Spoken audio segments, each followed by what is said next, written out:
জুলাই হত্যার বিচার সংস্কার ও পিআর পদ্ধতিতে নির্বাচনের দাবিতে ইসলামী আন্দোলন বাংলাদেশে ডাকা মহাসমাবেশ শুরু হয়েছে রাজধানীর সোহরাওয়ার্দী উদ্যানে।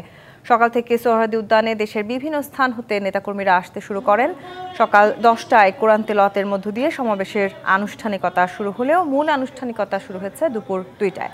এতে মূল বক্তব্য রাখবেন ইসলামী আন্দোলন বাংলাদেশের নায়েবে আমির ও চরমোনাই পীর মুফতি সৈয়দ রেজাউল করিম। এর আগে সকল আনুষ্ঠানিকতা শেষ করে ইসলামী আন্দোলন।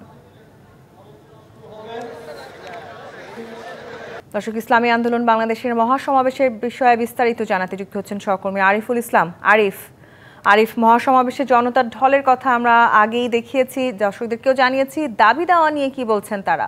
তনি, যে তিনটি দাবি মূলত সংস্কার, বিচার এবং পিআর পদ্ধতিতে যদি নির্বাচন যে প্রস্তাব, সেই প্রস্তাবের দাবিতেই কিন্তু তারা মূলত এই জায়গায় জমায়েত হয়েছে। বিশেষ করে সোহরাওয়ার্দী এই মাঠটি কেন্দ্র করে তাদের যে জমায়েত, সেটা সকাল থেকে আমরা দেখেছি বিভিন্ন জায়গা থেকে, বিভিন্ন প্রান্ত থেকে কিন্তু এই নেতাকর্মীরা অংশ নিয়েছেন। বিশেষ করে যে দ্বিতীয় পর্ব, সেই দ্বিতীয় পর্বটি শুরু হয়ে গেছে ইতিমধ্যে। আমরা কিছুক্ষণ আগে কোরআন তেলাওয়াত শুনেছি, সেই কোরআন তেলাওয়াতের মাধ্যমে তাদের দ্বিতীয় পর্ব শুরু হয়েছে। বিশেষ করে দ্বিতীয় পর্বটা এই জন্য বলা হয় কারণ হচ্ছে কেন্দ্রীয় নেতৃবৃন্দরা তারা কিন্তু বক্তব্য রাখবেন, আর সেই কেন্দ্রীয় নেতৃবৃন্দের যে বক্তব্য, সেই বক্তব্য জানার জন্য বা শোনার জন্য কিন্তু অধীর আগ্রহে গরম বৃষ্টি উপেক্ষা করে নেতাকর্মীদের যে ঢল নেমেছে, তারা কিন্তু প্রত্যেকেই জায়গা থেকে তাদের যে মূল বক্তব্য, সেই মূল বক্তব্য শোনার জন্য তারা কিন্তু অধীর আগ্রহে বসে আছেন।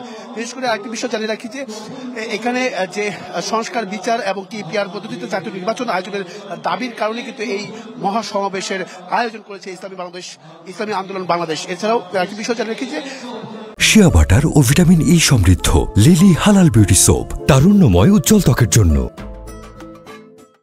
এখানে মূলত সভাপতিত্ব করবেন এই সমাবেশের সভাপতিত্ব করবেন ইসলামী আন্দোলন বাংলাদেশের আমির ও চরমোনাই পীর মুফতি সৈয়দ মোহাম্মদ রেজাউল করিম।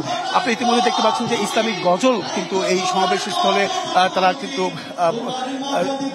কিন্তু গাইছেন, ইসলামিক গজল গাইছেন। তার পরবর্তীতে যে কেন্দ্রীয় নেতৃবৃন্দরা তারা আসলে এই পরবর্তী তাদের যে দাবি, সেই দাবি মানার জন্য যা যা করণীয় প্রয়োজন সেটাই কিন্তু তারা করবেন, এবং কি নেতাকর্মীদের উদ্দেশ্যে যে বক্তব্যগুলো আসবে বা পরবর্তীতে কি ধরনের কর্মসূচি পালন করবে, কি ধরনের বক্তব্য আসবে, সেটা পরবর্তীতে তারা কিন্তু আসলে সেই ধরনের কাজগুলো কিন্তু করে যাবেন। এখানে আমি যদি একটু তৃণমূল পর্যায়ে তৃণমূল নেতাকর্মীদের যে আগ্রহ বা এই যে রোদ বা গরম উপেক্ষা করে তারা যে অংশগ্রহণ করেছেন, তাদের যে প্রিয় নেতৃবৃন্দের কথা শোনার জন্য তারা অধীর আগ্রহ বসে আছেন, ধৈর্য ধরে বসে আছেন। কারণ কিছুক্ষণের মধ্যেই আমরা যতটুকু আমরা দেখেছি যে শেষ কথা যেটি, যে কিছুক্ষণের মধ্যেই আমরা দেখতে পারবো যে তাদের যে দলের কেন্দ্রীয় নেতৃবৃন্দ তারা কিন্তু বক্তব্য দিবেন, এবং বক্তব্য পরবর্তীতেই তারা মূলত এইখান থেকে বের হয়ে যাবেন, এবং কি কর্মসূচি, নতুন কোনো হয়তো বা কর্মসূচি আসতে পারে। তো এই ছিল তো নিয়ে এখান থেকে সব শেষ। তো নিয়ে আরিফ, ধন্যবাদ আপনাকে। দর্শক, আমাদের সহকর্মী আরিফুল ইসলাম যুক্ত হয়েছিলেন ইসলামী আন্দোলন বাংলাদেশের মহাসমাবেশের বিষয়ে বিস্তারিত জানাচ্ছিলেন আমাদের।